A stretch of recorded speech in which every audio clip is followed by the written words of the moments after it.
friends, and welcome back to my channel. I'm AmandaMuse, and today I am going to rant about something.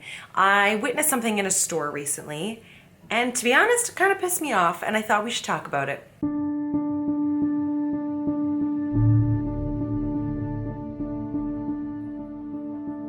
Let me set you up. So recently I was at a conference called Blistum. It was out of Toronto. It was great. I was speaking with Joanna actually from Nesting Story, and we were giving this like really empowering speech on how to start YouTube and how to optimize and all this great stuff. Because both her and I, we believe in supporting and uplifting women because damn it, there's a piece of pie for everybody, and why not share the wealth? You know what I mean? So here I am coming from this experience that's like very positive, very uplifting, the whole thing. I got a little tickle in my throat. It got a little cold. To be honest, I'm still working on it. Would it be like a week and a half later? What's that about? Anyway, unrelated to the story. So I'm driving home and I had to make a pit stop. So I stopped off at a dollar store of all places because my feet were really cold and I forgot to bring thick socks because I was wearing like dressy clothing, dress up wear. So I had like stockinged feet. But damn it, my feet were cold and it was raining and I was just like, no. I have a long drive home and I really wanted warm socks. So I pulled into a dollar store because you can find everything at the dollar store, and I did. I found some really great cozy socks. They are kind of like those really like heaty warm ones that you find at like Mark's. Again, not pertinent to the story. Anyway, standing in line.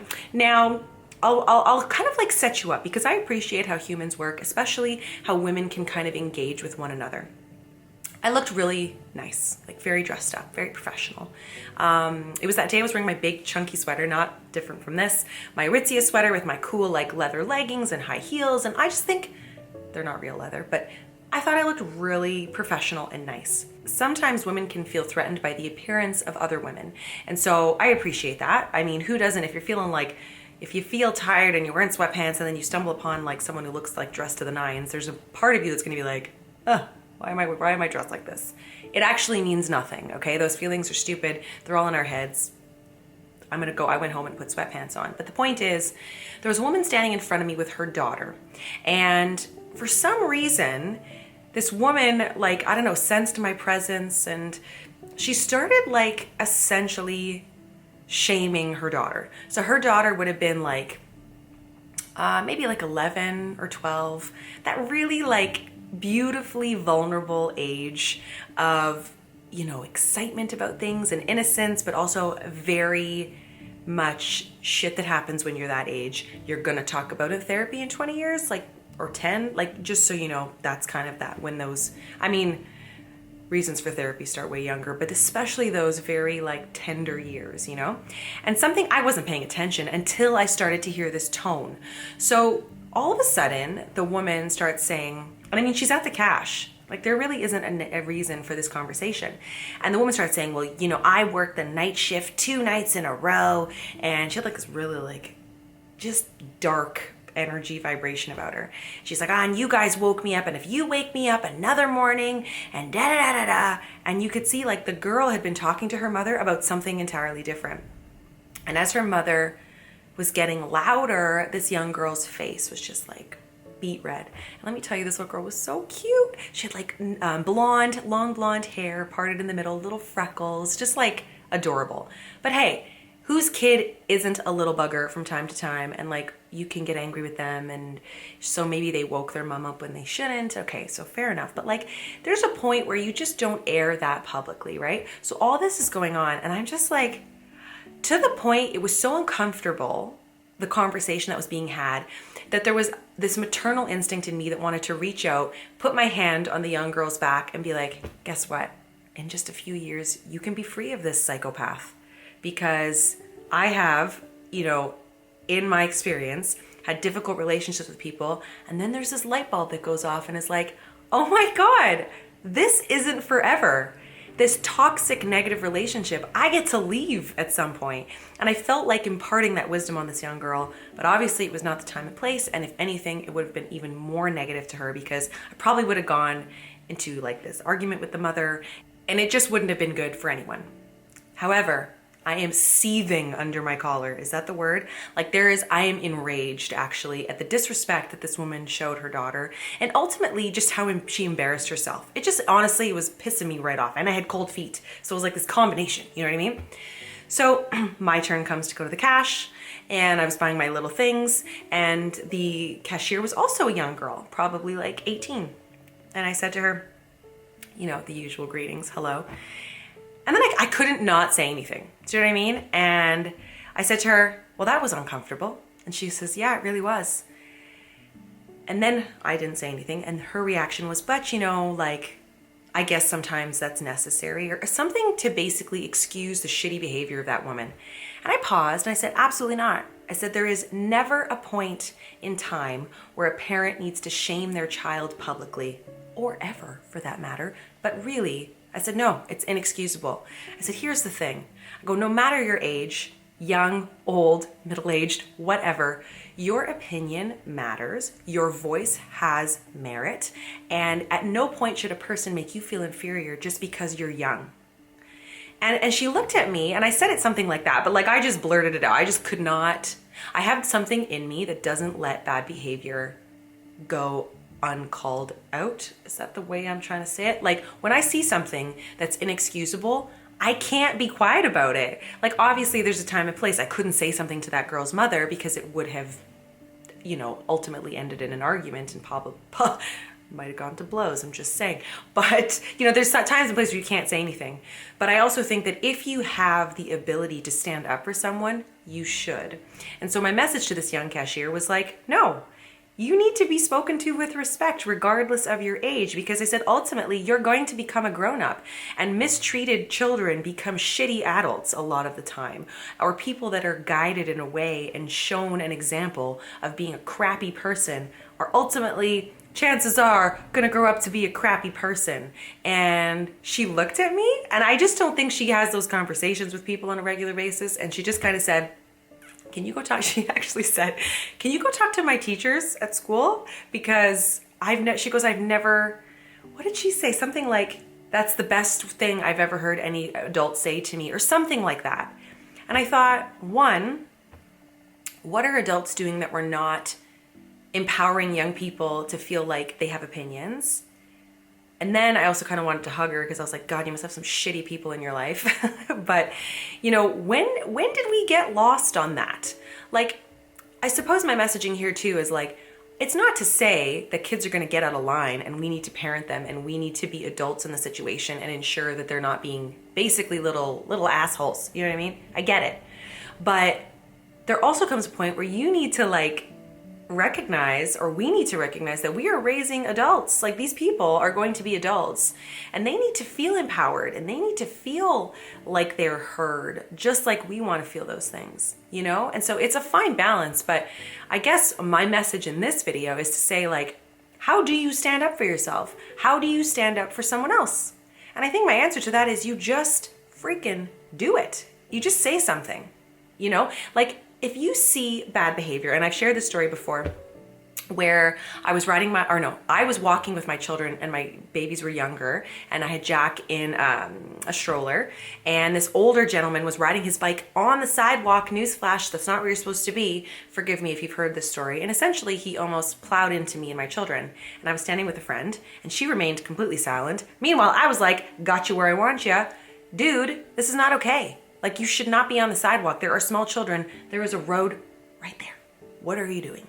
At which point, he decided to start calling me names, like swearing at me in front of children. Ho ho! If you think I'm gonna take you on when you're being bad, you're gonna swear in front of my babies? I was like, oh no, sir, this is inexcusable. Your behavior is unnecessary. Also, it's embarrassing. There's small children around and it's completely disrespectful. And I wonder, like, this element of saying, you know, I find like a lot of people say that they don't like to deal with confrontation. I get it, but like, you're going to be met with confrontation at every turn. And if you're unwilling to stand up for yourself and unwilling to take up space, like, how do you think this is going to unfold? So a couple of ways, like tangible ways that I, you know, basically am assertive or just feel like I can deal with situations that come my way, because I don't always feel like I can deal with them, just so you know, is I think recognizing, first of all, like number one, you are entitled to take up space. Your opinions matter and your feelings matter. So if you are in a situation where you feel like something is wrong or you feel like you're being spoken to in a way that is disrespectful, you are entitled to make it stop, whether that means calling the person out in a respectful way or removing yourself from the situation. You know, whatever you feel like is appropriate, but you don't have to stay around people or engage with people who are not good for you. Do you know what I mean?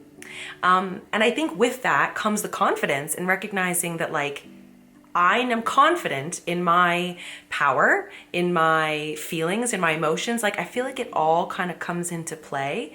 And then sometimes it's just having a line, a sentence in your head that you can come to or come back to when you're in a situation that isn't going according to plan. And I always give this example of my mother-in-law. Again, you might have already heard this. I've been on the internet forever, so bear with me.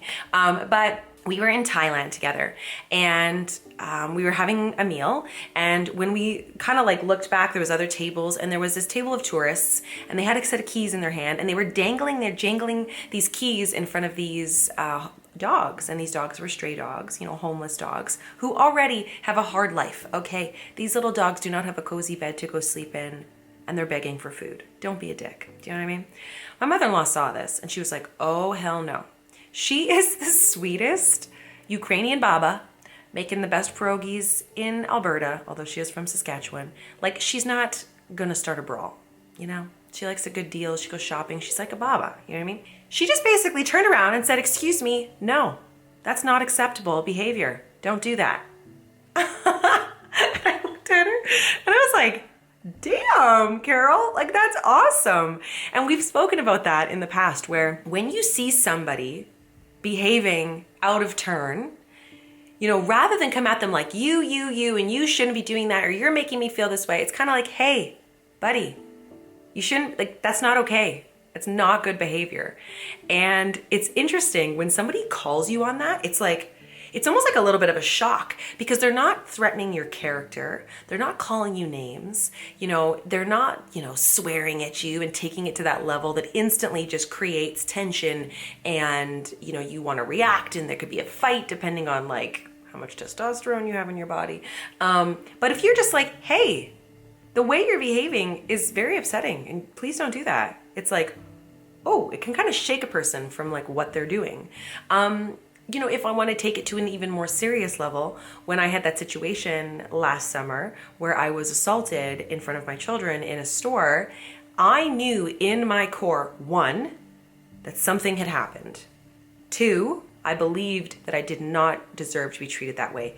Three, I recognized who was the person, who was the, what's the word I'm looking for? Like, assailant, perpetrator, what's the word? Bad guy? I knew who all of those things were, and I also knew my rights, and I deserved to take up space, and I will be heard.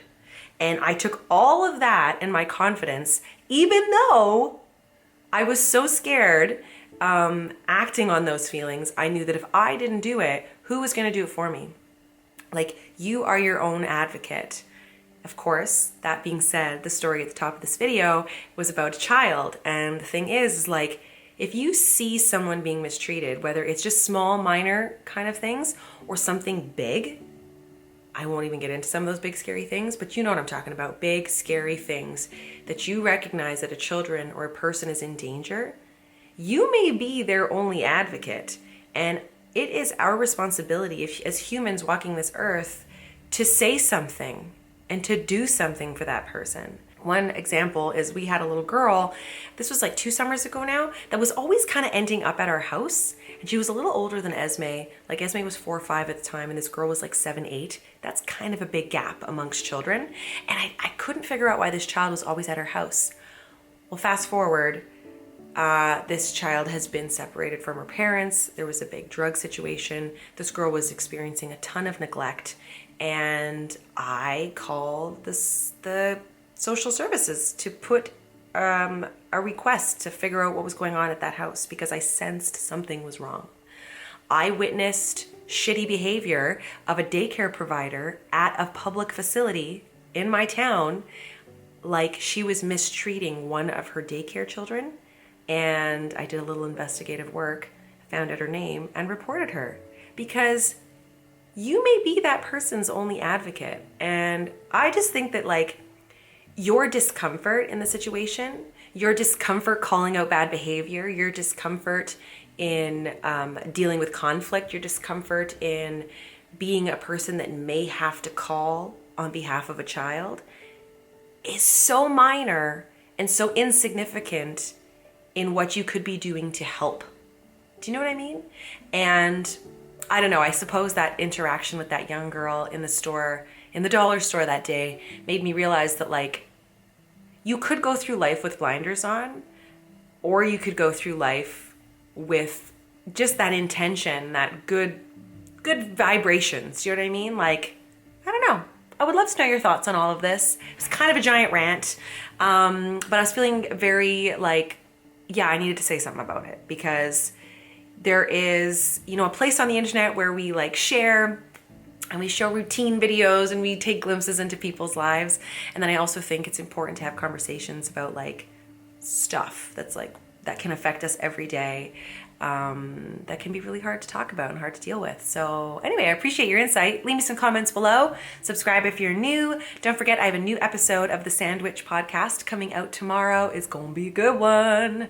And it gets a little wooey. So if you're into like mediums and tarot cards and like interesting things, you don't want to miss it. So links below. Also, if you do head over to my podcast, if you wouldn't mind leaving a rating and review of 5 stars, that would be great. But it does help my podcast kind of get into more ears. That's it, guys. Thanks for watching, and I'll see you in my next video. Bye.